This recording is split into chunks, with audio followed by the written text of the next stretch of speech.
அன்பு உறவுகள் அனைவருக்கும் வணக்கம். இன்றைக்கி நாம் ஒரு தோழியோட சக்ஸஸ் ஸ்டோரியை தான் ஷேர் பண்ண போகிறோம். அதை அவங்க வாயாலேயே நம்ம கேட்க போகிறோம். அதுக்கு முன்னாடி அவங்கள பற்றிய ஒரு சின்ன இன்ட்ரொடக்ஷன். ஒரு 3 மாதத்திற்கு முன்னாடி அவங்களோட பிறந்த நாள் அன்னைக்கு எனக்கு கால் பண்ணியிருந்தாங்க. ஏகப்பட்ட கேள்வி மேலே கேள்வி கேட்டுக்கிட்டே இருந்தாங்க. அதிகமான ஒரு குழப்பமான மனநிலையில் இருந்தாங்க.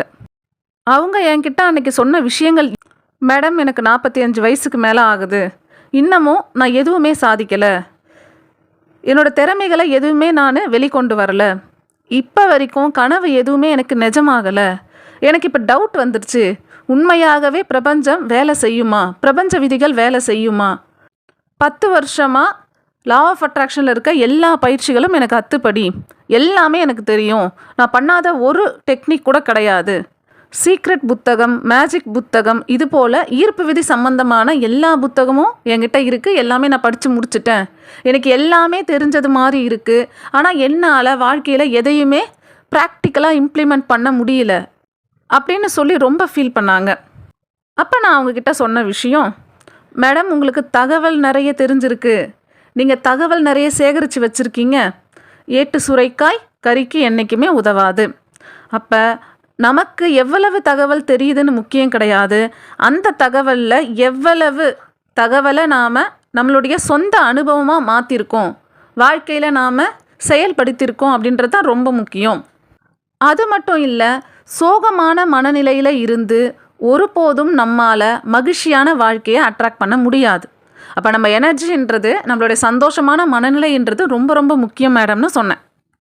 அவங்களும் நம்மளுடைய 21 நாள் கிளாஸில் ஜாயின் பண்ணி உண்மையான ஒரு விஷயத்தை எப்படி மேனிஃபெஸ்டேஷன் பண்ணுறது, பிரபஞ்சத்திடம் எப்படி பிரார்த்தனை செய்கிறது, எப்படி பேசுறது, ஒரு ஹீலிங் மெத்தடுக்கும் லா ஆஃப் அட்ராக்ஷன் மெத்தடுக்கும் என்ன வித்தியாசம், எதை எப்போ யூஸ் பண்ணணும் அப்படின்ற எல்லா நுணுக்கங்களையும் எல்லா ஃபார்முலாஸையும் கற்றுக்கிட்டு அவங்க வாழ்க்கையில் அப்ளை பண்ண ஆரம்பித்தாங்க.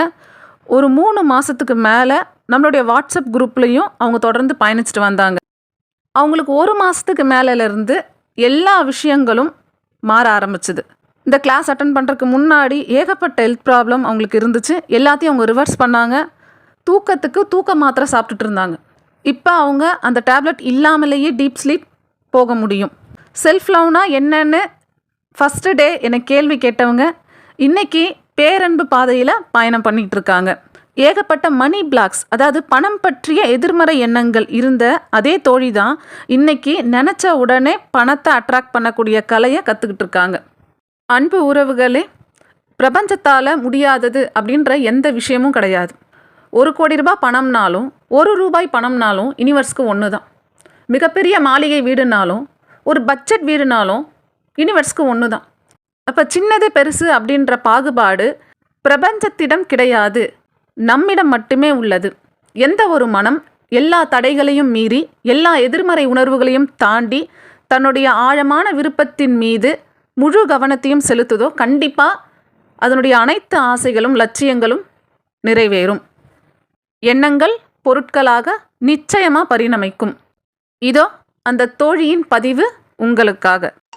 அனைவருக்கும் வணக்கம். அன்பிற்கினியால் மேடம் கிளாஸுக்கு வந்ததுக்கப்புறம் என் வாழ்க்கையில் நிறைய மிராக்கள் நடந்திருக்கு.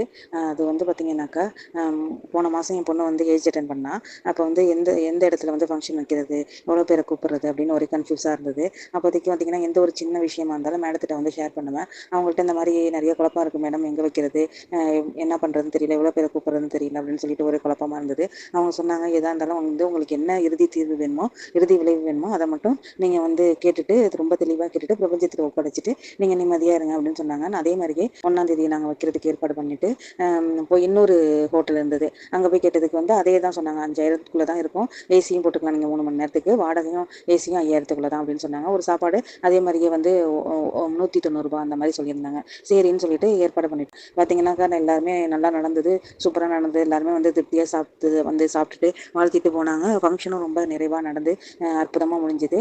அதே மாதிரியே பார்த்தீங்கன்னா இப்போ பண்ணாமல் வைப்பாங்க. அதுவும் பார்த்தீங்கன்னா அதுலேயும் மிராக்கள் நடந்தது. என்னன்னு பார்த்தீங்கன்னாக்கா, நாங்கள் செலவு பண்ணதை விட அதிகமாக மொய் கிடைச்சிது. அதாவது ஒரு 5000 போல் எங்களுக்கு கூட கிடைச்சிது. எனக்கு வந்து ரொம்பவே வந்து ரொம்ப மிராக்கலாக இருந்தது. நான் எதிர்பார்த்தது வந்து இது எதெல்லாம் நடக்கணும் அப்படின்னு சொல்லிட்டு எதிர்பார்த்தேன். அந்த ஃபங்க்ஷன் எல்லாருமே வந்து ரொம்ப நல்லா இருக்குது, ரொம்ப அற்புதமாக இருக்குன்னு சொல்லணும்னு நினச்சேன். அதே மாதிரியே கூடுதலாக வந்து எல்லாருமே வந்து நல்லா இருந்தது அப்படிங்கிற மாதிரி தான் ஃபீட்பேக் கொடுத்துருந்தாங்க. எனக்கு ரொம்ப ரொம்ப ரொம்ப சந்தோஷமாக இருந்தது. ஏன் அப்படி சொல்லியிருந்தேன்னா, சாதாரண நாள்னாக்கா ஒரு ஃபங்க்ஷன் வைக்கணும்னா ரொம்பவே வந்து பேனிக் ஆகி எப்படிடா பண்ண போகிறோம் அப்படின்னு சொல்லிட்டு அந்த ஒரு ஸ்ட்ரெஸ்ஸே வந்து எந்த ஒரு வேலையுமே செய்ய விடாது. ஆனால் பார்த்தீங்கன்னா, மேடம் சொன்ன மாதிரி அமைதியாக பிரபஞ்சத்திட்ட ஒப்படைச்சி நான் என்னால் என்ன காரியங்கள் செய்ய முடியுமோ அதை போய் பார்த்து எந்த இடத்த போய் பார்க்குறது, எவ்வளோ பேரை போய் இன்வைட் பண்ணுறது அப்படிங்கிற விஷயத்தில் மட்டும்தான் நான் கவனம் செலுத்தினேன். பார்த்தீங்கன்னா, நான் நினச்சதை விட ரிசல்ட் வந்து ரொம்ப ரொம்ப அற்புதமாக இருந்தது. ரொம்ப ரொம்ப ஹாப்பியாக இருந்தது. அடுத்த நாள் பார்த்தீங்கன்னா மழை வந்து அடிச்சுக்கிட்டு ஊற்றுனுச்சு. அது இயற்கையுமே பார்த்தீங்கன்னா அன்னைக்கு எனக்கு வந்து மழை பெய்யாமல் ரொம்பவே வந்து எல்லா விதத்துலேயும் வந்து ரொம்ப ஒத்துழைப்பு கொடுத்தது. இது நடந்ததுக்கு மிகப்பெரிய காரணம் வந்து அன்பிற்கினியார் மேடமோட மிகச்சிறந்த ஒரு கைடன்ஸ் தான். அவங்களுக்கு வந்து நான் இன்னைக்குமே ரொம்ப கடமைப்பட்டிருக்கேன். எனக்கு வந்து குழுவில் வந்து நிறைய பேருக்கு பணம் வாங்கி கொடுத்தேன், நிறுவனத்துலேயும் வாங்கி கொடுத்தேன். ஆனால் வந்து நிறைய பேர் வந்து எனக்கு வந்து திருப்பி கட்டலை. ஒரு மனிதாபிமானத்தை பொறுத்து தான் நான் வாங்கி கொடுத்தது. இதனால் எனக்கு வந்து லாபம்லாம் நான் பார்க்கல. ஆனால் பார்த்தீங்கன்னா வாங்கி கொடுத்தாலுமே யாருமே வந்து எனக்கு சரியாக கட்டலை. அப்படிங்கிறப்போ ஒரு 6 மாதமாகவே ரொம்ப சிக்கலாகவே இருந்தது. நான் வந்து மேடத்திட்ட அன்பிற்கினியார் மேடத்திட்ட நான் சொன்னேன், இந்த மாதிரி மேடம் கொடுத்து குழு பணம் வாங்கி கொடுத்தேன், யாருமே சரியாக கட்ட மாட்டாங்க, என்ன பண்ணுறதுன்னு தெரியல அப்படின்னு சொல்லியிருந்தேன். அவங்க சொன்னாங்க வந்து அந்த சம்மந்தப்பட்டவங்க வந்து உங்கள்கிட்ட பணம் கொடுக்குற மாதிரி மனக்காட்சி பண்ணி பாருங்க அப்படிங்கிற மாதிரி சொல்லியிருந்தாங்க. நான் உறுதியாக நம்பினேன் வந்து எனக்கு அந்த பணம் கட்டாயம் வரும், என் கையில் அந்த பணம் இருக்குது அப்படிங்கிற மாதிரி வந்து நான் வந்து முழுமையாக நம்ப ஆரம்பிச்சிட்டேன். என் கையில் வந்து இந்த மாதத்துக்கான குழு பணம் இருக்குது அப்படிங்கிறத மட்டும்தான் நான் நம்பினேன். வேறு எதை பற்றியுமே நினைக்கல. ஏன்னா எனக்கு வந்து அந்த பிரபஞ்சம் வந்து நான் தெளிவான ஒரு எண்ட் ரிசல்ட் நான் கொடுத்துட்டேன் அப்படிங்கிறப்ப அது கட்டாயம் எனக்கு வந்து அதுக்கான தீர்வை கொடுக்குங்கிற ஒரு நம்பிக்கை எனக்கு ரொம்ப ஆழமாக இருந்தது. அது அன்பிற்கினியார் மேடமும் சொல்லியிருந்தாங்க. உங்களோட எண்ட் ரிசல்ட்டை பார்த்துட்டு நீங்கள் அமைதியாக இருங்க, நீங்கள் செய்ய வேண்டிய என்ன வேலை செய்யணுமோ அதை மட்டும் அது சம்மந்தமாக நீங்கள் செஞ்சுக்கிட்டே இருங்க அப்படிங்கிற மாதிரி சொல்லியிருந்தாங்க. பார்த்தீங்கன்னா திடீர்னு வந்து நான் ஒரு நிறுவனத்தில் பணம் வாங்கியிருந்தேன். அது வந்து ஒரு 2-3 மாதத்தில் முடிய போகுது அப்படிங்கிறப்ப அவங்களே வந்து ஒரு மெசேஜ் போட்டிருந்தாங்க, உங்களுக்கு வந்து லோன் வந்து அடுத்த அமௌண்ட் ஒரு 50,000 கொடுப்போம், நீங்கள் வேணா வாங்கிங்க அப்படின்னு சொல்லியிருந்தாங்க. உடனே சரின்ட்டு ஒரு 50,000க்கு லோன் போட்டோம். ஒரு பார்த்தீங்கன்னாக்கா ஒரு 45,000 வரைக்கும் எங்கள்கிட்ட கிடச்சிது. நான் அவங்க வந்து குழுவில் உள்ளவங்கள்ட்ட வந்து நான் சொன்னேன், இந்த மாதிரி உங்கள் பேரில் நான் லோன் வாங்குறேன், நீங்களே கட்டிங்க அப்படின்னு சொன்னேன். ஓகே அப்படின்னு சொல்லிட்டு அவங்க வந்து வாங்கிக்கிட்டாங்க. எனக்கு வந்து குழுவிலேருந்து வர வேண்டிய பணத்தை எடுத்துக்கிட்டு மீதி அமௌண்ட்டை வந்து அவங்கள்ட்ட கொடுத்துட்டு அவங்களே இப்போ வந்து ஒவ்வொரு மாதமும் கட்டிக்கிட்டு இருக்காங்க.